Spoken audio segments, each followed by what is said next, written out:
Let's start with our after effect, right? और discussion चलते रहेंगे, विंडोज जी दबाते रहेंगे हम लोग, ठीक है? ऑल राइट, सो चलिए आफ्टर इफेक्ट में आज हम लोग एक और टर्म में जाएंगे, हम लेयर्स को समझेंगे और एक और टेक्निक देखेंगे। हमने प्रीवियसली वैसे डेडपूल का एक काम कवर अप किया था, लेकिन उसको कंप्लीट नहीं किया था, कुछ रीज़न से कंप्लीट नहीं किया था। डेफिनेटली हम लोग आगे उसको कवर अप करेंगे, लेकिन हमें उससे पहले कुछ चीज़ें सीखने की ज़रूरत है। उसको खींच दीजिए ताकि हवा आ जाए। मैं एसी नहीं चला रहा हूँ, चलाना है किसी को? नहीं ना, क्योंकि अभी ठंड का वक्त है। Will have to manage something like. Okay, so new composition पे जाएंगे और 720p पे ही आपको अपने असाइनमेंट्स अभी देने हैं। जितने भी असाइनमेंट्स देने हैं सब 720p पे ही देने हैं, ठीक? इसको ओके कर देते हैं। 30 सेकेंड का हमारे पास ऑप्शन आ गया। अब वीडियोस लोकेट करेंगे और हम कुछ नई लेयर्स देखेंगे जिनमें आप कुछ स्पेशल इफेक्ट्स क्रिएट कर सकते हो या वर्क क्रिएट कर सकते हो जिनका यूज़ करके, ठीक है? थोड़ा सा लेयर की अंडरस्टैंडिंग देखते हैं। यहाँ पे सेलेक्ट किए न्यू, और ये लेयर्स हैं पूरी की पूरी, सारी की सारी आफ्टर इफेक्ट की लेयर्स होती हैं। टेक्स्ट से टेक्स्ट लेयर आती है, ठीक है? तो अगर आपको अपने वीडियोस में कहीं पर भी कोई टेक्स्ट डालना होगा तो वो आपकी टेक्स्ट लेयर पे आएगा, ठीक है? टेक्स्ट लेयर की खासियत ये होती है कि जब आप उस पर क्लिक करते हैं नीचे ऑप्शन पे, तो उसके अंदर आपको ट्रांसफॉर्म के साथ साथ टेक्स्ट ऑप्शन भी मिलता है, ठीक है? टेक्स्ट ऑप्शन के अंदर एक ही प्रॉपर्टी होती है, सोर्स टेक्स्ट। दूसरा होता है पाथ ऑप्शंस और मोर ऑप्शंस। पाथ क्यों होता है? पाथ क्या था? What is path?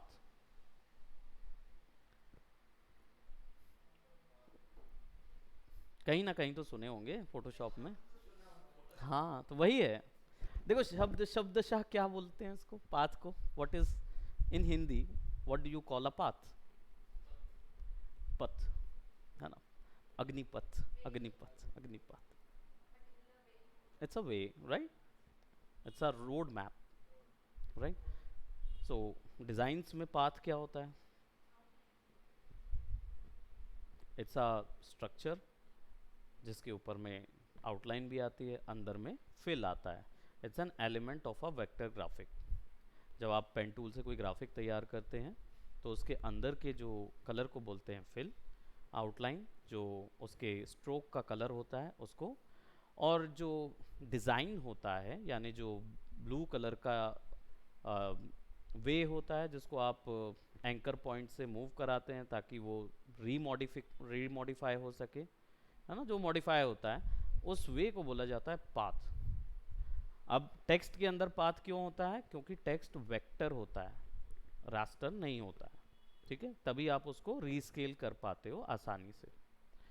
नाउ इस वेक्टर का यूज़ इसके अंदर बहुत अच्छे से हो सकता है। तो कैसे होगा? इससे पहले मैं यहाँ पे एक सर्टेन इमेज लेके आता हूँ या वीडियो फुटेज लेके आते हैं, ठीक? So let's see some video footage जो हम यहाँ पे देख लेते हैं। और हमने ऑलरेडी इनकी क्लासेस में बहुत सारी वीडियो फुटेजेस पे काम किया है, so will see some video footages.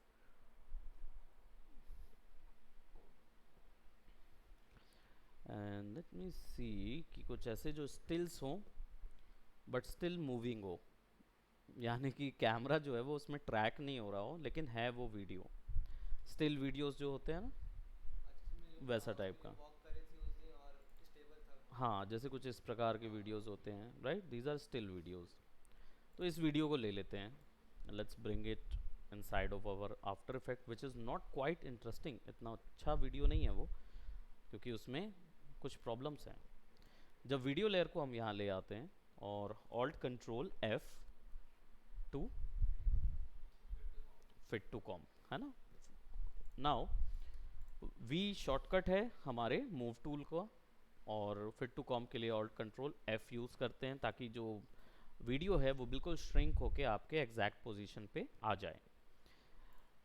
Now full की जगह हम इसको क्वार्टर कर देंगे, लेट्स गो बाय थर्ड, क्योंकि वीडियो की क्वालिटी इफेक्ट हो सकती है। नाउ अगर मुझे वीडियो में कुछ इस तरीके का दिखाना है कि टेक्स्ट आ रहा है या किसी एक पर्टिकुलर फ्लो में नज़र आ रहा है। For example, if I wanted to show the text to be going right inside of this water, ऐसा कुछ दिखाना है, ठीक है। तो इसके लिए मैं टेक्स्ट को एनिमेट करना शुरू करूँगा। कैसे? सबसे पहले टेक्स्ट पे कुछ लिख लेते हैं। टेक्स्ट पे डबल क्लिक कीजिए तो हमेशा सेंटर पे एक रेड कलर की लाइन आती है, यहाँ पे आप अपना टाइप कर सकते हैं। तो वाटरफॉल डाल देते हैं, waterfall, right, just random text. अब वाटरफॉल डाल दिया हमने और यहाँ से सारी टेक्स्ट की प्रॉपर्टीज़ मिलती है जो हम लोग हमेशा से फोटोशॉप में यूज़ करते आए हैं, वो सारी चीज़ यहाँ पे मिलेगी। तो हम थोड़ा सा इसको सिंपल कर लेते हैं, राइट। कलर जो है वो मैं ब्लू वाटरफॉल का कलर यहाँ से भी उठा सकता हूँ, जो भी कलर मुझे उठाना है। अब अगर मुझे इसे ब्लेंडिंग मोड यूज़ करना है अगर इसके ऊपर में, तो ब्लेंडिंग मोड्स हमें मिलते हैं यहाँ पे, इट्स अ मोड ऑप्शन, और कभी कभार ये बंद होता है इस तरीके से। तो अगर इसको ऑन करना है तो यहाँ पे एक छोटा सा बटन होता है, एक्सपैंड और collapse the transfer control pans. जब इस पर क्लिक करते हैं तो आपको ऑप्शन मिल जाता है। जब आप इस पर क्लिक करते हैं तो इतने सारे ब्लेंडिंग मोड्स अवेलेबल हैं। सारे ब्लेंडिंग मोड्स को अलग से हम लोग डेफिनेटली देखेंगे कि कैसे इन पे काम होता है जब हम थोड़े से ज़्यादा वर्क पे काम करने लगेंगे तब। अभी इसको हम स्क्रीन पे रख देंगे ताकि हमें पीछे का भी दिखने लगे, राइट। इसको हम थर्ड पे कर देते हैं सो दैट करेंटली वो अभी पिक्सलेटेड ही नज़र आएगा, हल्का रहेगा। नाउ वाटरफॉल को हम चाहते हैं कि ये वाटरफॉल यहाँ पे जाए और प्रोबेबली वापस से आए और फिर उसके अंदर जाए, राइट, ऐसा कुछ चाह रहे हैं। तो हम क्या करेंगे, एक ड्रॉ करेंगे पाथ जिसके ऊपर में वाटरफॉल फॉलो करें। तो फॉलो कराने के लिए हमें चाहिए होगा पेन टूल। पेन टूल का शॉर्टकट है, वेरी गुड, याद है आपको आज भी। तो पेन टूल यूज करते हैं। अब एक चीज ध्यान रखो, जब कुछ नहीं सेलेक्ट होगा तब पेन टूल के सॉरी नीचे एक छोटा सा आइकॉन बनेगा। कौन सा आइकॉन बना है? Star icon. ये स्टार आइकॉन एक्चुअली में शेप आइकॉन होता है, यानी कि इसका मतलब है अब शेप ड्रॉ होगा। तो जैसे ही मैं क्लिक करूंगा तो शेप ड्रॉ होगा। अगर मैं कोई लेयर सेलेक्ट करता हूं और पेन टूल को ले जाता हूं तो कौन सा आइकॉन बना? Square. It's a mask icon, that means यहाँ पे मास्किंग होगा, यहाँ पे पाथ ड्रॉ नहीं होगा, मास्क ड्रॉ होगा। तो हमें करना क्या है, हमें मास्क ड्रॉ करना है, ठीक है, क्योंकि हमें टेक्स्ट को उसके ऊपर फॉलो कराना है। तो टेक्स्ट को सेलेक्ट करेंगे और उसके ऊपर पेन टूल चला देंगे। So I will select this one,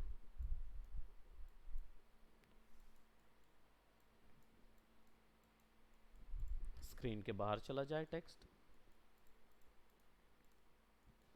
ठीक है। तो यहाँ से टेक्स्ट आएगा, इधर गिरेगा, इधर जाएगा, वापस से इधर आ जाएगा, ठीक। अगर इसको हमें एडिट करना है तो वी शॉर्टकट है, एंकर पॉइंट्स यहाँ से एनिमेट किए जा सकते हैं। सो विल सेलेक्ट, यानी कि उसको एडिट किया जा सकता है स्मूथ वैल्यूज पे। और गैप थोड़ा ज़्यादा दे दे क्योंकि हाइट टेक्स्ट की ज़्यादा होगी ना तो दिखने लगेगा इधर से। यहाँ से भी दे देते हैं अगर रिवर्स किया हमने पाथ को। तो अब क्या किया हमने, मास्क बना दिया लेयर के अंदर। अब आपको इस टेक्स्ट को इस मास्क के अंदर दौड़ाना है, या तो आपको मास्क को बताना होगा कि इसके पाथ में, मतलब दैट मीन्स कि आप ये जो स्ट्रक्चर है इसको उठा लो एज अ पाथ, ये बताना है। इसके लिए आपको टेक्स्ट में जाना होगा, पाथ प्रॉपर्टी के सामने ड्रॉप डाउन मेन्यू होता है, इस पर क्लिक करेंगे, आपका मास्क बन चुका रहेगा। मास्क कैसे बनता है, जैसे ही हमने पेन टूल बनाया ऑटोमेटिकली काउंट हो जाता है, और यहाँ देखो एक एक्स्ट्रा मास्क प्रॉपर्टी भी ऐड हो गई है, ठीक है। इस पर जब क्लिक करेंगे तो मास्क यहाँ नज़र आएगा। मास्क जो आपने फोटोशॉप में यूज़ किया है ये वही मास्क है, ठीक है। तो जितना हिस्सा दिखाना है, जितना नहीं दिखाना है, अगर मैं ऐसा कर दूँ तो गायब भी हो जाएगा, राइट। हालांकि हम उसको और समझेंगे एलैबोरेटेड वे में, अभी हमने केवल अपने टर्म के लिए इसको क्रिएट किया हुआ है। अब टेक्स्ट में जाएंगे और यहाँ पाथ के अंदर क्लिक करके मास्क कर देंगे, तो क्या होगा, वो उस पर फिक्स हो जाएगा, ठीक है। अब अगर जब टेक्स्ट फिक्स हुआ है और उसको मूव कराते हुए या करते हुए देखना है आपको, तो यहाँ पे फर्स्ट मार्जिन और लास्ट मार्जिन ऑप्शन होता है, ठीक है, नीचे में ही। रिवर्स पाथ दैट मीन्स कि ये पाथ के नीचे या ऊपर दो जगह पे रह सकता है, ठीक है। अभी कैसे इसको समझते हैं। फर्स्ट मार्जिन को जैसे ही बढ़ाऊंगा तो देखो वो चल रहा है वहाँ पे text, and it will be look something like that,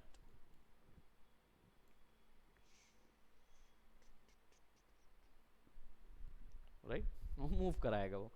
अब अगर मैं इसको रिवर्स पाथ ऑन कर दूंगा तो वो हो जाएगा उल्टा,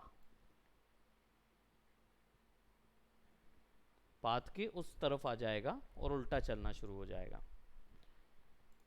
तो अभी तो फिलहाल हमें नहीं चाहिए वैसा, ज़ीरो कर देंगे तो जहाँ से ड्रॉ ख़त्म हुआ है वहाँ पे आ जाएगा। नाउ परपेंडिकुलर ऑन पाथ, ये कुछ ऑप्शंस होते हैं, इसको यहाँ पे ऐसे कर देता हूँ।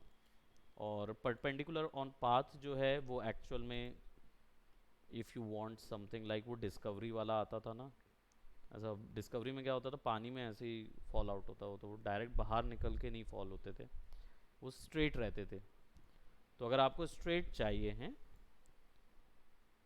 ये ज़्यादा बेटर लग रहा है ना, तो अगर ऐसा कुछ चाहिए है तो then you need to use this. Last margin क्या करता है, उसको उल्टा ले जाएगा, है ना। अभी क्या है हमारे पास, ज़ीरो पे है, इट्स नॉट अफेक्टिंग, सो अभी एक ही इफेक्ट हो रहा है, लास्ट मार्जिन इफेक्ट नहीं हो रहा, वो प्रोबेबली यहाँ पे होगा लास्ट मार्जिन। ये काउंट कैसे होता है इनका, एक फर्स्ट मार्जिन एक सेलेक्टर होता है, यहाँ पे देखो ये नज़र आएगा, दिख रहा है ये फर्स्ट मार्जिन है, इसको खींचूंगा ना तो ये ऐसा बनेगा। लास्ट मार्जिन जो है वो यहाँ कहीं छुप गया होगा, है ना, तो क्योंकि पाथ के बाहर पे है तो कहीं ना कहीं छुप गया होगा, दैट्स वाई उधर रिकॉल नहीं हो रहा वो, ठीक है। तो इसको हम क्या करेंगे, थोड़ा सा पीछे ले जाएंगे। Now force alignment that means वो आपके शेप के अलाइन आए, यानी कि कंप्लीटली शेप के ऊपर में पूरा का पूरा टेक्स्ट आ जाए, अगर ऐसा कुछ चाहिए वो छोटे से एरिया में आप डिसाइड कर सकते हो, ठीक है। तो इसको हम क्या करेंगे, ऑफ कर देंगे, so that will get something like that. अब इसको ऊपर कर देंगे, इनके बारे में थोड़ा सा बाद में डिस्कस करेंगे, क्योंकि ये वाले जो टॉपिक्स हैं, इन टॉपिक्स में एक एक कैरेक्टर को आइसोलेट करके उनके ऊपर में कोई इफेक्ट डाला जाता है, ठीक है। तो वो चीज़ हम अभी नहीं देख रहे हैं, थोड़ा सा उसको बाद में देखेंगे। सो फर्स्ट मार्जिन को एनिमेट करने के लिए, एनिमेट बताया था प्रीवियस, है ना, प्रीवियस क्लास नहीं देखे, देखना। तो उस क्लास में हमने एनिमेशन के बुनियादी चीज़ बताई हुई है, ठीक है। तो कर्सर को हम फ्रंट पे रखेंगे और हमारी ये की पे क्लिक करेंगे, टाइम वेरी स्टॉप वॉच, इसका मतलब ये होता है कि एनिमेशन रिकॉर्ड हो रहा है। अब यहाँ से हम लेट जस्ट से मैं इसको 6 सेकेंड के बाद, राइट, इसको बढ़ा देता हूँ यहाँ तक। तो अब 6 सेकेंड में वो स्पेस बार से वीडियो चलेगा, तो it will be somewhat like that,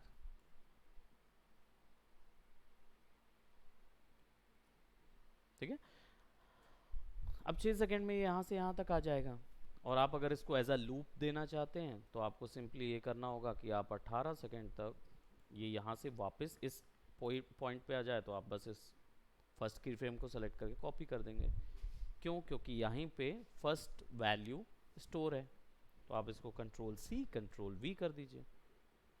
18 second पे आपने मार्कर रखा, कंट्रोल वी कर दिया, नाउ तो ये वापस चढ़ रहा है यहाँ से। क्यों वापस चढ़ रहा है, रिवर्स हो गया, वो डेफिनेटली रिवर्स हो गया, क्योंकि उसको इन्फॉर्मेशन पता नहीं है कि यहाँ से यहाँ आगे जाना है।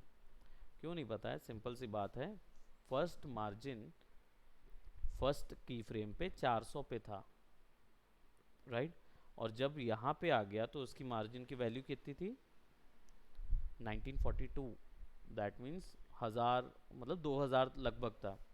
तो वापस से इसको कॉपी करूँगा तो वैल्यू फिर 442 हो गई। तो सॉफ्टवेयर क्या समझेगा, यहाँ से वो चला गया माइनस वैल्यू पे, है ना। तो जब इसको हम लेट जस्ट से कि यहाँ पे वैल्यू अगर हमें चाहिए है तो हम 0 करेंगे तो यहाँ पे आ जाएगा। तो जस्ट इसके अपोजिट भी वैल्यू डाल देते हैं तो और पीछे चला जाएगा। हम इसको ऐसा करते हैं, यहाँ तक ले आते हैं 0 वैल्यू तक, राइट। अब ये वापस से फिर उधर घूम रहा है, तो क्यों, क्योंकि उसको वो आइडिया नहीं आ रहा कि पाथ में आगे कितना जाना है। तो हम क्या करेंगे, इसको ले जाएंगे अप्रोक्सीमेटली 2000 2000, ज़्यादा ही वैल्यू चाहिए होगी उसके, तो कितना होगा माइनस 3000 लगभग, है ना। तो उसको बढ़ा देंगे, प्ले इट, अब वो आगे जाएगा।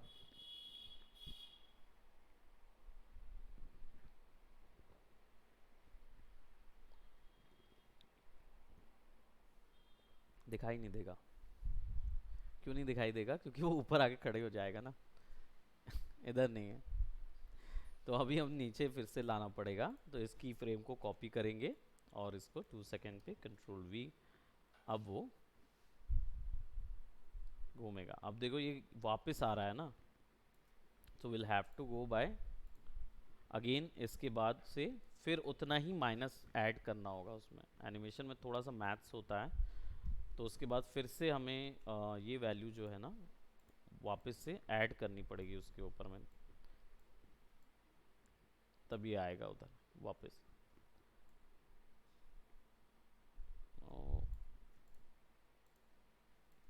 कर्वग्राफ 736 पहुंच गया है ये, यहाँ से 5000 नो, तो फिर ये 7 और जाएगा आगे, ठीक है, ये इतनी वैल्यू आगे जाएगा। और मैनुअली भी कर सकते हैं, अगर हम यहाँ पे आ गए और यहाँ पे हमारे पास फर्स्ट मार्जिन है तो आप कहीं पे भी उसको शिफ्ट कीजिए, वो काउंट होगा। तो मैनुअल भी कर सकते हैं, ज़रूरी नहीं कि आप वैल्यू बढ़ाना ही है हर जगह से, दोनों ऑप्शंस हैं आपके पास। और ये चीज़ हम कोडिंग से भी कर सकते हैं, बट आगे हम लोग देखेंगे एनिमेशन की कोडिंग, जिसमें हम कोड डाल देते हैं तो फिर हमें ये वैल्यू मेंटेन ही नहीं करनी पड़ती। डाले हैं ना अभी तक कोड, बहुत बार डाले थे, पर आपने नहीं डाला उसको। हाँ तो वो तो कंपनी में जाओगे तो ऐसी थोड़ी ना बोलोगे वहाँ पे, तो उनको अब सीधी सी बात है, आप यही चक्का लगाने में, उसने बोला मेरे को 3000 बार चक्का चाहिए, एक दिन में लग जाएगा।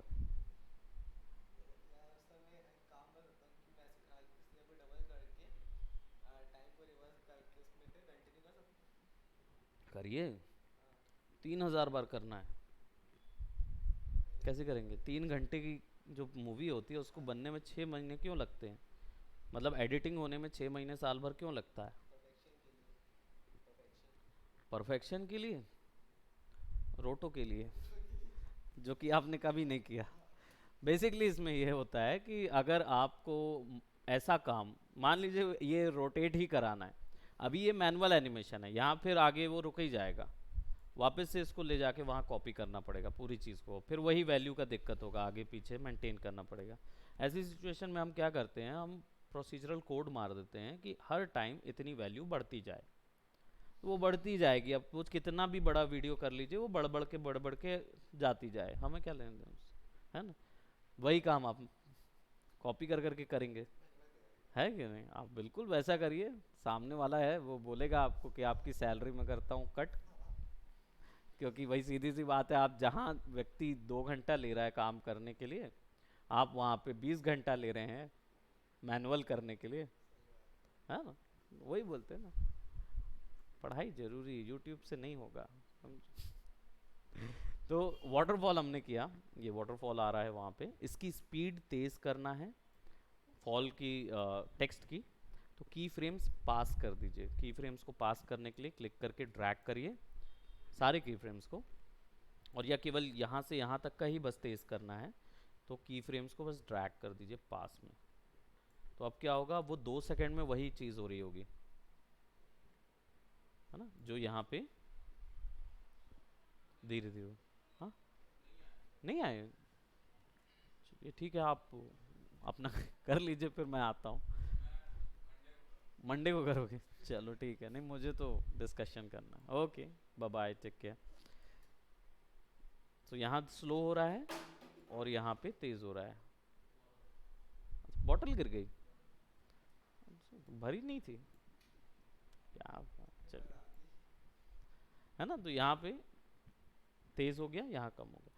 अब ओवरऑल पूरे का एनिमेशन छोटा या ज़्यादा करना है तो पूरा ड्रैग करो, ऑल्ट दबाओ और ड्रैग करो अंदर, ठीक है, तो सारा सारा एनिमेशन एक साथ ड्रैग होगा। शिफ्ट ऑल्ट दबा के, शिफ्ट दबाओगे तो स्नैपिंग भी कर सकता है, ठीक है, तो ये चीज़ थोड़ा सा ट्रिकी है, बट जब एक बार बनने लगता है तो हो जाता है। बाकी आप स्पेस बार दबाएंगे तो वीडियो रेंडर होगा, ठीक है। ये ग्रीन लाइन का फंडा बताया था ना, क्या है ग्रीन लाइन, बिल्कुल करेक्ट है ना, तो रैम की जितनी हेल्थ होगी उसके हिसाब से कलर आएगा, है ना। अच्छी हेल्थ है रैम की तो ग्रीन कलर, बुरी है तो येलो, और बहुत ही बकवास है तो रेड, और ना हो पाएगा तो फिर ब्लैक, कुछ आएगा ही नहीं ना वहाँ। यही है रिस्पॉन्सिबल आपका ये दिखाने के लिए, ठीक है। क्या चीज़, नहीं वो मैं समझ रहा हूँ, मीडिया डिस्क एंड कैश, है ना, आपकी मर्जी कितना रखना चाहें, जैसी आपकी उदारता। 20 GB का आपके पास पहली चीज़ रैम है, 20 GB का रैम है, वही कह रहा हूँ ना, तो वो रैम नहीं ले रहा, वो हार्ड डिस्क ले रहा है। अब हार्ड डिस्क में जितना देना चाहो, 1 TB दे दो,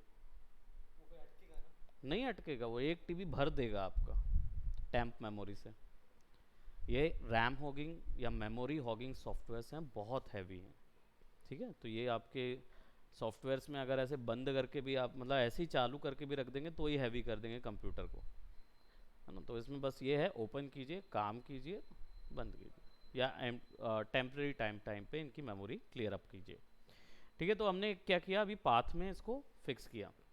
अब लेट जैसे मुझे चाहिए कि जब ये पानी नीचे गिर रहा है, वाटरफॉल नीचे गिर रहा है, थोड़ी सी और लेयर भी समझ लेते हैं, एक चीज़ और, यहाँ पे आएंगे और यहाँ पे देखिए एडजस्टमेंट लेयर है, your good old adjustment layer, ये हर जगह काम आएगी, शुरुआत से लेकर आखिर तक, हर वीडियोस में इसका यूज़ है। तो इसको क्या करना है, क्लिक करना है, और फोटोशॉप में जैसे यूज़ करते थे एग्जैक्टली सेम यहाँ पे। मैं हमेशा ये कहता हूँ, फोटोशॉप में जो काम आप करते आए हो वो सब आफ्टर इफेक्ट में होता है, बस अंतर यही होता है कि फोटोशॉप में आप एक इमेज में कर रहे थे, आफ्टर इफेक्ट में वीडियो में होता है ये चीज़। बाकी सारे फंडे सेम है, कोई सॉफ्टवेयर अलग नहीं है, बिल्कुल डिप्टो वैसे ही है, ठीक है। सो एडजस्टमेंट लेयर पे आ जाते हैं। Adjustment layer is an empty layer, इसके अंदर कुछ नहीं होता। फोटोशॉप के अंदर हमें बहुत ढेर सारे ऑप्शन मिलते थे एडजस्टमेंट लेयर के, यहाँ पे भी वो एडजस्टमेंट्स लाए जा सकते हैं, but with the help of effect and presets. यहाँ पे एक ऑप्शन होता है इफेक्ट एंड प्रीसेट, इस पर क्लिक करेंगे आपको मिलेगा यहाँ पे सारे के सारे इफेक्ट्स, काफ़ी ढेर सारे इफेक्ट हैं। सो अनडॉक पैनल करते हैं, यहाँ पे लेके आते हैं, so will got lot of effects, और हर एक इफेक्ट में क्या क्या है, ढेर सारे अदर इफेक्ट्स हैं, है ना। तो आपकी टर्मिनोलॉजीज फोल्डर में डिवाइड की गई है यहाँ पे। सो अगर इसलिए आपको थोड़ा सा फोटोशॉप पे रिकॉल करना होगा कि जो जो जो जो चीज़ आपको सिखाई गई थी वो सारे टर्म यहाँ काम आते हैं। तो कलर करेक्शन जो हम लोग करते थे इमेजेस के अंदर, वो सारा कलर करेक्शन यहाँ पे मिलेगा, पूरा कलर करेक्शन यही है।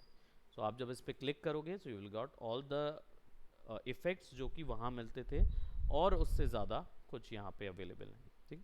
सो अभी हम क्या करेंगे, यहाँ पे हमारे पास कौन सा क्या बताएं अब क्या क्या ही बोल दिया आपने, लूमेट्रिक की बात कर दी। लूमेट्रिक काम एक ही आता है, तो इसका कितना एक्सपेक्ट करोगे पैसा, कंपनी में जाओगे तो नहीं, डिपेंड ऑफ वर्क क्या है, वो तो बोलेगा लगाओगे तो तुम लूमेट्रिक ही, बताओ पैसे कैसे डिसाइड करोगे, तुम्हारा खेल कहाँ पे आएगा। यहाँ पे हमारे पास क्या है, एक्सपोजर। जब तक तुम सोचो कितना पैसा तुम एक्सपेक्ट करोगे, एक्सपोजर यहाँ पे आता है, ठीक है। अब कोई भी इफेक्ट अगर आपको अप्लाई करना है लेयर के ऊपर, किसी भी लेयर के ऊपर, मैं ये नहीं कह रहा हूँ कि ये एडजस्टमेंट में ही अप्लाई होगा, आप इटसेल्फ वीडियो पे भी अप्लाई कर सकते हो। लेकिन अगर आपको ऐसी रेंज में यानी ढेर सारी कलर रेंजेस पे काम करना है या लेयर्स पे काम करना है, तभी आप एडजस्टमेंट लेयर यूज़ करते हैं, ठीक है। तो एक्सपोजर पे क्लिक और ड्रैग करके हमने यहाँ लगा दिया, तो क्या हुआ, अपने आप इफेक्ट कंट्रोल पैनल ओपन होता है। अगर मान लीजिए ओपन नहीं होता है, ठीक है, तो यहाँ पे क्लिक करोगे, ये छोटा सा ऑप्शन, सॉरी ये है ना, इधर पे जितने अलर पैनल्स होंगे वो सब इधर पे दिखाएंगे। तो जब भी कोई नया नया चीज़ ऐड होता जाता है वहाँ दिखाता रहता है। तो यहाँ पे प्रोजेक्ट है तो प्रोजेक्ट ये आ जाएगा, और इफेक्ट कंट्रोल्स है तो इफेक्ट आ जाएगा, ठीक है। अब यहाँ पे क्या कर रहे हैं, तो इसमें क्या चेंजेस कर सकते हैं, तो जैसा फोटोशॉप में करते थे वो सारी चेंजेस यहाँ पे कर सकते हैं। तो इसको फुल करेंगे तो will got a nice clear shaped background. अब इसको प्ले करेंगे तो you will got something like that, है ना। अब इसमें बहुत सारी चीज़ें हैं ना, आप ऑफसेट वगैरह ये सब तो हमने खैर फोटोशॉप में यूज़ किया ही था, है ना। और इवन हमने मैट वगैरह भी लेके आए थे ना, मैट्स भी आप लोगों को जब मैट पेंटिंग का वीडियोस देखेंगे तो उसमें मैंने आफ्टर इफेक्ट को दिखाया है कि कैसे मैट पेंटिंग यहाँ पे यूज़ होती है। तो वो आप कर सकते हैं, आप मैट पेंटिंग पे वर्क कर रहे होंगे ना, तो उसको ला के यहाँ यूज़ कर सकते हैं, ठीक है, वीडियोस के अंदर। सो एक तो हमारे पास यहाँ पे आ गया एडजस्टमेंट लेयर, राइट। एक हमारा टेक्स्ट लेयर यूज़ हुआ। टेक्स्ट में अगर मुझे कोई चीज़ ऐड करनी है विच इज़ लाइक टेक्स्ट आ रहा है और जब नीचे जा रहा है तो W की वैल्यू, मैं इसको थोड़ा सा बड़ा कर दूं ताकि आप देख भी पाएंगे। हम इस पूरे को सेलेक्ट करके ऑल्ट दबा के खींच देते हैं, राइट। 4 सेकेंड का गैप दे देते हैं, और probably I will be giving this right over here, ऐसा, ताकि 12 सेकेंड का ही वीडियो रहेगा, ये लूप वीडियो रहेगा। तो जैसे ये नीचे जा रहे हैं तब W बड़ा हो जाए, छोटा हो जाए, या A बड़ा हो, ये जो स्क्रॉल होता है कि W बढ़ गया फिर छोटा हो गया, फिर A बड़ा हो गया फिर छोटा हो गया, E बड़ा हुआ, ऐसे करके जो पूरे टेक्स्ट बड़े होंगे, वो ऑप्शन देने के लिए यहाँ पे एक एनिमेटर ऑप्शन होता है। ये कुछ ही लेयर्स में अवेलेबल होता है, हर उस लेयर पे अवेलेबल होगा जो कि वेक्टर लेयर्स हैं। इसमें भी कुछ लेयर्स जो हैं वो डिफरेंशिएट कर सकते हैं आप, जैसे वीडियो लेयर जो है वो इमेज रेस्टर लेयर होती है, टेक्स्ट और एडजस्टमेंट लेयर तो नहीं, लेकिन टेक्स्ट लेयर और शेप लेयर आपकी वेक्टर लेयर्स होती हैं, तो उनमें एनिमेटर्स अवेलेबल होते हैं। अब एनिमेटर्स क्या होते हैं, सबके टाइप की लेयर के हिसाब से एनिमेटर चेंज होता है। तो जब आप इस पर क्लिक करते हैं तो you will get lot of animators जिनका यूज़ करके आप स्पेशल टाइप के एनिमेशंस तैयार कर सकते हैं। ये प्रीसेट एनिमेशंस हैं जो कि एक ही जेनेरिक या लीनियर टाइप का एक एनिमेशन देते हैं, ठीक है।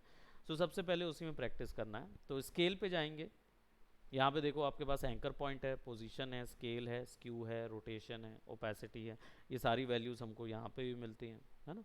वहीं ऑल ट्रांसफॉर्म प्रॉपर्टीज़ एक साथ यूज़ करनी है तो उसका अलग से आपको मिलेगा। फिल कलर, कलर चेंज करते जाना है, WEAR, जो भी कलर में आपको चेंज करना है वो भी दे सकते हैं। स्ट्रोक विड्थ, अगर आपको जो स्ट्रोक आप बना रहे हैं, स्ट्रोक कलर और स्ट्रोक विड्थ दोनों ऑप्शन है, वो भी यूज़ कर सकते हैं जब शेप बनाते हैं। तो उसमें क्या होता है, कुछ हिस्सा छोटा कुछ हिस्सा बड़ा करना हो वो भी देते हैं। सो इसके बाहर के प्लगइन्स भी आती हैं, जैसे टेपर वगैरह जो ऑप्शन होते हैं वो बाहर से भी प्लगइन डाउनलोड होती हैं, उसको यूज़ करके कर सकते हैं। प्लगइन्स का एक अलग सेक्शन लेंगे तो आपको मैं बता दूंगा कि प्लगइन्स किस तरीके से डाउनलोड करनी है और उस पर वर्क करना है, ठीक है। सो यहाँ पे मैं स्केल ले रहा हूँ, और स्केल जैसे ही मैंने लगाया तो आप देखेंगे कि मुझे यहाँ पे छोटे छोटे क्रॉस पॉइंट नज़र आ रहे हैं, सारे इंडिविजुअल। और यहाँ टेक्स्ट के अंदर, पाथ के अंदर, मोर ऑप्शंस के नीचे एनिमेटर मिल जाता है मुझे। एनिमेटर होता क्या है, ये एक रेंज सेलेक्टर के साथ आता है। इसका मतलब ये होता है कि ये शुरुआत और अंत काउंट कर रहता है। आप देख रहे हैं यहाँ पे एक लाल कलर की स्टैंडिंग लाइन है, this is actually your and point, तो जो भी इफेक्ट है वो उतनी ही रेंज के अंदर लगेगा। तो अब मैं क्या कर रहा हूँ, यहाँ से ये देखिए, ये स्टार्ट पॉइंट और ये एंड पॉइंट, इसको क्लिक करके भी ट्रैक कर सकते हो। इसको क्या करते हैं, यहाँ तक ले आते हैं और लिमिटेड टू 1 कैरेक्टर। अब इसके बाद इसको मैं क्या कर देता हूँ, स्केल। तो वो क्या हुआ, अभी एक ही एक कैरेक्टर पे हो रहा, क्यों, क्योंकि मैंने इसका स्टार्ट और एंड इफेक्ट एक ही कैरेक्टर पे रखा। नाउ इस स्केल को हमें चाहिए कि ये बढ़ता हुआ घटता हुआ चलता रहे। तो इसके लिए कुछ नहीं करना है, सिंपली हमको इसकी स्केल वैल्यू ऐसे ही छोड़ देनी है, क्योंकि ये बढ़ गया है। बस हमें ये करना है एनिमेट ऑफसेट। ऑफसेट क्या होता है, जब आप इसको बढ़ाएंगे, राइट, ये ऑफसेट क्या होता है, उन दोनों को आगे पीछे एक साथ करता है। तो ऐसे एक इफेक्ट नजर आता है कि जिससे इंडिविजुअल कैरेक्टर्स बड़े हो रहे हैं। नाउ इस ऑफसेट को 0 कर देंगे या माइनस में कर देंगे तो सब 0 हो जाएगा। तो आप इसको -1 पे कर दीजिए, डजेंट मैटर। देखते हैं कितनी वैल्यू पे जा रहा है ये, हाँ -10, ठीक है। और यहाँ पे की लगा देते हैं, की को शिफ्ट कर देते हैं फर्स्ट पे, सो दैट हमारा वीडियो जो है वो यहाँ पे अभी कोई इफेक्ट नहीं दिखा रहा है। और मैं चाहता हूँ कि ये जैसे ही यहाँ पहुँचे अब शुरू हो बड़े होना और आगे बढ़ जाए। तो ऐसी सिचुएशन में मुझे यहाँ पे एनिमेशन क्या करना होगा, ब्लॉक। एनिमेशन ब्लॉकिंग किए थे प्रीवियस में, देखेंगे तो हम लोग ने एनिमेशन ब्लॉक किया था, ठीक है। एनिमेशन ब्लॉक करने के लिए कुछ नहीं है, सिंपल एक की यहाँ पे लगा दो या डाउनवर्ड एरो की कीबोर्ड से, वो भी सेम शॉर्टकट है की लगाने का। इससे होता ये है प्रीवियस वाली की इधर कॉपी हो जाती है। तो दोनों की वैल्यू अगर एक है तो फिर इधर पे कुछ भी नहीं बढ़ेगा, एनिमेशन ब्लॉक हो गया। अब मान लो अगर मैं नहीं लगाता और यहाँ पे मैं ऑफसेट बढ़ा देता, है ना, तो क्या होता, ये ऊपर से ही अप्लाई होके आता, विच इज़ नॉट क्वाइट नाइस। मुझे पता ही नहीं चला वो कब आ गया कब चला गया, समझ ही नहीं आया। तो ऐसी सिचुएशन के लिए हमें यहाँ तक उसको रोक के रखना है, ताकि वो यहाँ पे शुरू हो, तब हम उस इफेक्ट को देख पाएंगे, एक्नॉलेज कर पाएंगे। तो इसलिए हम इसको डिलीट करते हैं और यहाँ पे एक क्लिक कर देते हैं, देन गो टू 4, और 4 पे ले जाके प्रोबेबली मैं इसको कितना भी आगे कर देता हूँ, 100%, because it is not visible. और यहाँ पे जाते हुए ये वापस से 0, -10, और इधर पे आते साथ वापस से 100। सेम चीज़ हमने की रिपीटेशन में।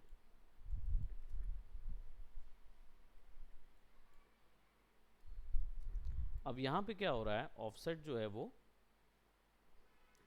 तेजी से नहीं जा रहा है, तो फिर ऑफसेट को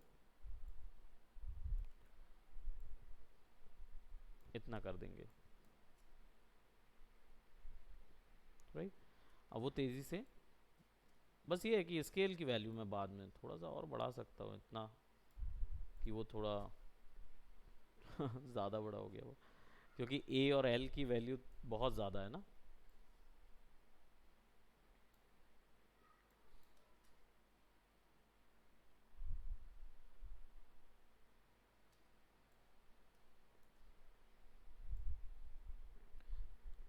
इसको भी एनिमेट कर सकते हैं कि कुछ समय ज़्यादा बड़े आएँ, कुछ समय छोटे आएँ, वो भी दे सकते हैं। कि शुरुआत में आपको अगर ये चाहिए कि यहाँ से ये जो वैल्यूज़ हैं इनको थोड़ा सा बड़ा कर देते हैं,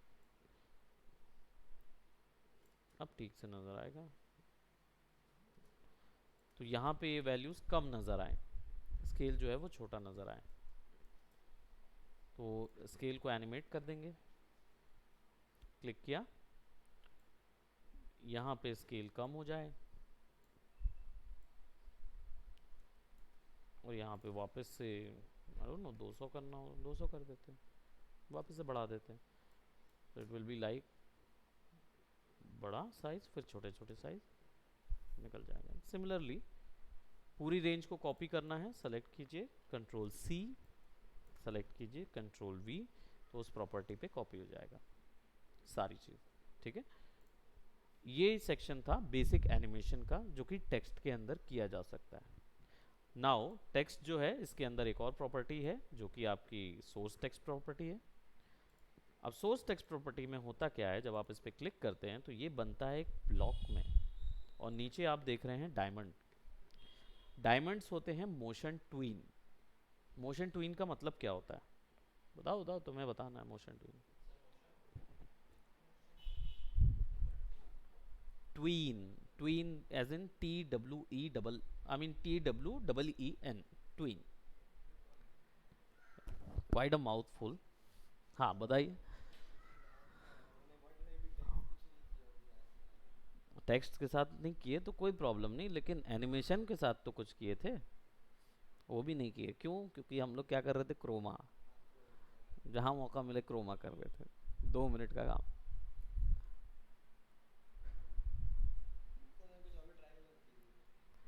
हाँ कुछ और ट्राई करना है, एनिमेशन मोशन ग्राफिक ट्राई करना है। Very good. एनिमेशन की इस तो लगा है ना उसमें। तो डायमंड होता है मोशन ट्वीन। Tween, tween. ठीक है। मोशन ट्यूनिंग का मतलब ये होता है, अगर आप एक की लगाते हैं और दूसरी की में वैल्यू चेंज करते हैं तो कॉन्स्टेंटली सॉफ्टवेयर वैल्यू चेंज करता रहता है। ठीक है, कॉन्स्टेंटली वैल्यू चेंज होती रहती है। जैसे फॉर एग्जांपल यहाँ पे ऑफसेट पे ध्यान दोगे आप, बीच में जाऊंगा तो ऑफसेट की वैल्यू जो है यहाँ तक तो ब्लॉक है, यहाँ देखो वो बढ़ रही है, तो वो रेगुलरली कैलकुलेट करता जाएगा। लेकिन जब आप होल्ड फ्रेम पे रहते हैं वो दिखती है ब्लॉक में। इसका मतलब अगर मैं यहाँ पे जाता हूँ, जैसे वाटरफॉल जब नीचे आए, एक की और लगा देते हैं, वाटरफॉल जैसे ही नीचे आएगा और इस सेक्शन पे वाटरफॉल का जो टेक्स्ट है वो हो जाएगा हाइट।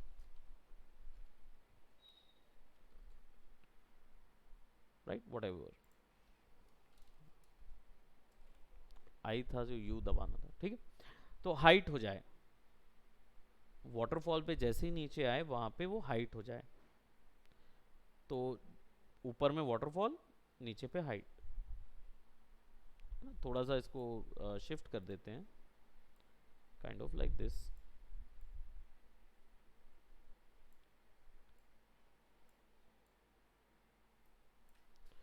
इसको ब्लॉक करने की ज़रूरत नहीं पड़ती है क्योंकि ये ऑलरेडी ब्लॉक है। तो यहाँ पे क्या होगा, ये पूरा टाइम वाटरफॉल ही रहेगा, और जैसे ही वो उस पर आएगा तो वो हाइट में टर्न हो जाएगा। फिर वापस से आएगा ना तो हाइट में ही रहेगा वो। तो देन फिर आपको सिंपली कॉपी करिए, पेस्ट, तो वो जैसे यहाँ आएगा वाटरफॉल में आ जाएगा। Copy paste. ब्लॉक्स की फ्रेमिंग, इनके बीच में ट्वीनिंग नहीं होती, यानी कि वो कैलकुलेट नहीं करते कि कब कब कितने सेकंड पे वैल्यू बदल रही है। कॉन्स्टेंटली वैल्यू कैलकुलेशन नहीं होता। तो जैसे ही वो उस पोजीशन पे पहुंचते हैं, इफेक्ट अप्लाई। ठीक है, तो उसमें क्या होता है, ब्लॉक एनिमेशन क्रिएट होता है। आपने एक वैल्यू ऊपर में रखी हुई थी, जैसे ही उस पोजीशन पे मार्कर पहुंचता है फट से दूसरी वैल्यू आ जाती है। कोई भी स्मूथनेस बीच में नहीं है ना। ग्राफ में समझेंगे तो यहाँ पे हमारे पास ग्राफ है, ग्राफ एडिटर। हम सोर्स टेक्स्ट को सेलेक्ट करते हैं।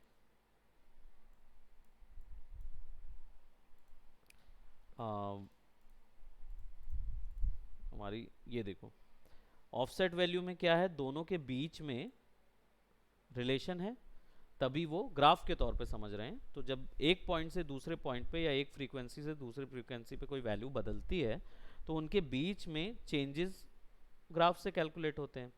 यहाँ से वैल्यू बढ़ रही है, इंटेंस वैल्यू ऊपर जा रही है, यहाँ से वैल्यू कम हो रही है, घट रही है। इसलिए यहाँ पे क्या बना हुआ है, वेव, वेव बना हुआ है, क्योंकि वैल्यू बढ़ रही और घट रही है। राइट। लेकिन जब वैल्यू ना बढ़ रही है ना घट रही है, केवल बदल रही है, तो वो कहीं पे भी दिखेगा नहीं, क्योंकि ना उनके बीच में कोई रिलेशन ही नहीं है। तो अगर रिलेशन नहीं है तो फिर ग्राफ कैसे बनेगा? एक पॉइंट और दूसरे पॉइंट के बीच में रिलेशन नहीं होता तो ग्राफ कैसे बनता है? नहीं बनता। बार ग्राफ का ऑप्शन यहाँ पे है नहीं। ग्राफ्स आप लोग ने पढ़ा ही हुआ है, तो ग्राफ जो है वो फ्रीक्वेंसी बेस्ड होता है ना? बताओ फ्रीक्वेंसी क्या होती है? तुम अभी पास की हो इसलिए पूछ रहे हैं। कितना टाइम हो गया? 12th पास की हो, कितना टाइम हुआ? अभी कर रहे हो ना? अभी तो हो ही ना अंदर। मैथ्स लियो बैकग्राउंड। अच्छा, तो मैथ्स कब तक पढ़े थे? 10th तक? तो 10th में नहीं था ग्राफ? हाँ, तो बार ग्राफ कैसे बनाते थे?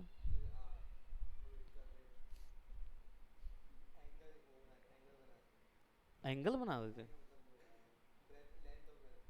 लेंथ और ब्रेड्थ बनाते थे?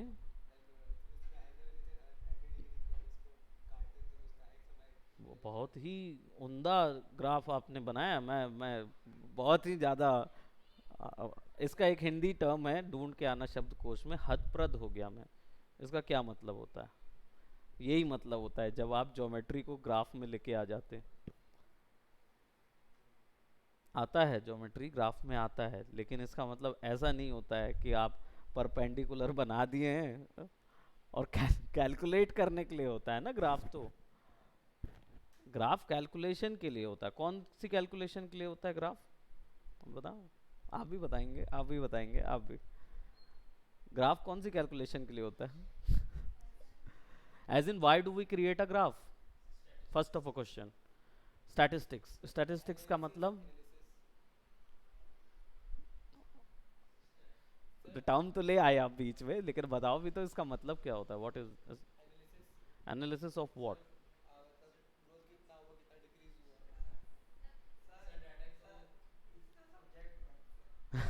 सब्जेक्ट मैथ्स है?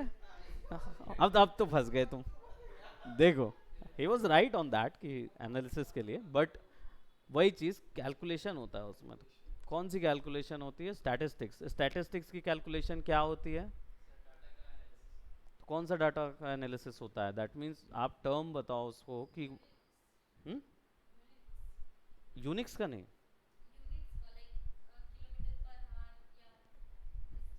एग्जैक्टली exactly, एक साथ मल्टीपल वैल्यूज का कैलकुलेशन करने के लिए ग्राफ बनाते हैं।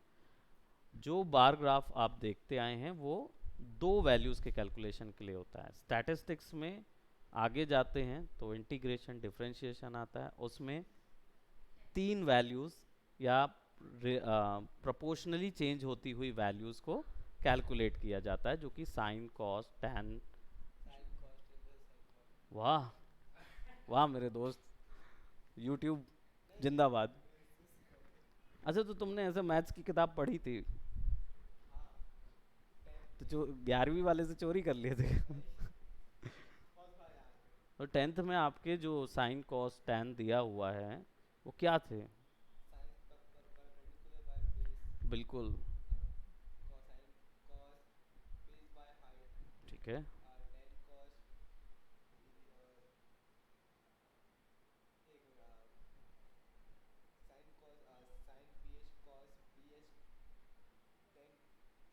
Very good.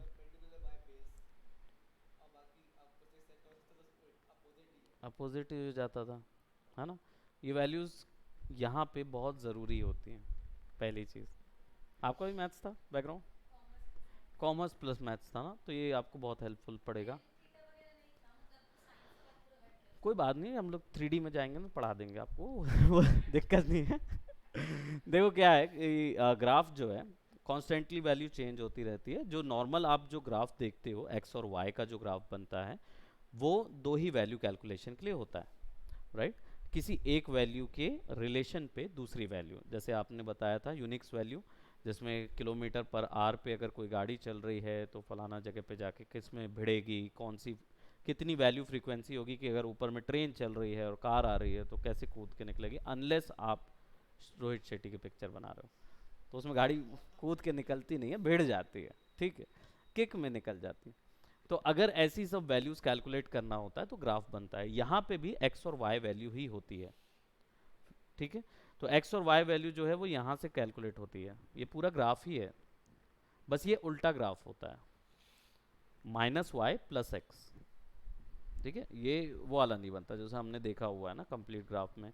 तो एक्स और वाई यानी plus plus X plus Y में नहीं चलता ये, अदरवाइज ऐसा होता तो फिर यहाँ से चलते। हमारी स्क्रीन यहाँ से ओरिजिनेट होती है, डेस्कटॉप की स्क्रीन भी यहीं से ओरिजिनेट होती है, कंप्यूटर की भी। तो ये स्क्रीन वैल्यू याद रखनी होती है, आइडिया होना चाहिए, क्योंकि जब आप इधर आते हो ग्राफ एडिटर में तो इसको समझने के लिए यही होता है कि यहाँ पे जो हम देख रहे थे ये रिलेशनल ट्विनिंग है, उसके प्रपोर्शन पे बढ़ रही और घट रही है, ठीक है, इसलिए यहाँ पे कनेक्शन है, इसलिए इसको ट्विनिंग बोलते हैं। और जब ये कोई वैल्यू नहीं रह जाती, उनमें कोई रिलेशन ही नहीं है, एक वैल्यू में कोई रिलेशन नहीं, तो कौन सा ग्राफ बनेगा? बार ग्राफ बनता है। बार ग्राफ भी हम लोग देखते हैं कि वो भी एक रेंज की बात होती है बार ग्राफ में। अगर 10 से 20 के बीच में कोई चीज़ आया तो इतना ऊपर गया, उतना ऊपर गया, जैसे करके हम लोग डब्बे बनाते जाते हैं ना बार ग्राफ में, पूरे के पूरे। यहाँ पे बार ग्राफ भी नहीं बनता, क्यों? क्योंकि वो पॉइंट बस है, एक फ्रेम के ऊपर में एक इफेक्ट लगा हुआ है, उनके बीच में कोई रिलेशन नहीं, इसलिए वो ब्लॉक वाले यूज़ किए जाते हैं। अब वो कहाँ यूज़ होते हैं? स्नैपिंग एनिमेशन में। आप कई ऐसे वीडियोस देखे होंगे जहाँ पे रैपिंग हो रहा है, बहुत तगड़े से रैप कर रहा है, एमिनम पढ़े सबने, रैप गॉड सुना हुआ है ना? तो जहाँ पे आपने रैप सुना हुआ है और वो रैप बोल रहा है और लिरिक्स चल रहे हैं, अगर उनके बीच में ट्विनिंग डाल दिया तो नहीं कर पाएंगे, उतनी जल्दी कोई रीड नहीं कर पाएगा। लेकिन फिर भी देखते हो कि वो फटाफट फटाफट आते जाते हैं और वो रीडेबल होते हैं फॉन्ट। क्यों? क्योंकि वो होल्ड एनिमेशन से बनते हैं। आपको बस अपना पूरा डाटा डालना होता है वहाँ पे, होल्ड करते करते, ब्लॉक होल्ड करते हुए। तो जब भी वो कोई टर्म बोलेगा फट से वो दिखता है, फिर गायब हो जाता है, फिर दिखता है, फिर गायब हो जाता है। इसके लिए यूज़ होता है। हालांकि एनिमेशन में बहुत बड़ा टर्म है, आगे हम लोग काफ़ी कुछ सीखने वाले हैं इस चीज़ के लिए। अभी फ़िलहाल उसको ब्लॉक और डायमंड पे ही रखेंगे। ट्विनिंग मतलब आपस में स्मूथनेस होगी, और ब्लॉक मतलब कोई स्मूथनेस नहीं होगी, कोई रिलेशन नहीं होगा। एक पॉइंट पे इफेक्ट अप्लाइड है, दूसरे पॉइंट पे इफेक्ट चेंज हो गया, बस यही चीज़ होती है। ग्राफ को हम लोग ऐसे ही, काफ़ी बड़ा टर्म होता है तो आखिरी में समझेंगे इसको, इसमें बहुत सारी चीज़ें हैं समझने के लिए, ठीक है। तो मैथ्स भी थोड़ा अप्लाइड होगा, थोड़ा सा कोडिंग अप्लाइड होगी, और थोड़ा सा नए नए ऑप्शंस इसमें अप्लाई होंगे। तो अभी फ़िलहाल हमने कौन सी एडजस्टमेंट लेयर देखी, हमने वाटरफॉल लेयर देखी, इसके साथ साथ हम यहाँ पे एक शेप लेयर भी यूज़ कर रहे हैं, ठीक है। बट लेट जैसे शेप लेयर हम अपनी नेक्स्ट क्लास में देख लेंगे। वैसे मैंने अभी तक बताया नहीं ना, शेप लेयर जो है वो एनिमेशन के साथ भी यूज़ हो सकती है। हाँ है ना, बैठिए। हाँ अभी ही है बस, लेकिन आप बैठ सकते हो 5 मिनट, देन विल वो शुरू करेंगे। तो शेप लेयर जो है वो आपकी क्या बोलते हैं, हम लोग बाद में नेक्स्ट उस पर देखेंगे। काफ़ी कुछ इसी में रह गया है, तो एक घंटे का काफ़ी है ना? कल की क्लास देखनी पड़ेगी। हाँ, वो चेहरा देख के समझ आ रहा था। समझ आ जाता है जब स्टूडेंट को समझ नहीं आ रहा है। ऑब्वियस ही बात है कि वो जब आपने देखा नहीं, उसका हम प्रीवियस उसमें देखेंगे तो आपको समझ आ जाएगा। तो उसको देखिएगा। टेक्स्ट एनिमेशन सेव कर देते हैं और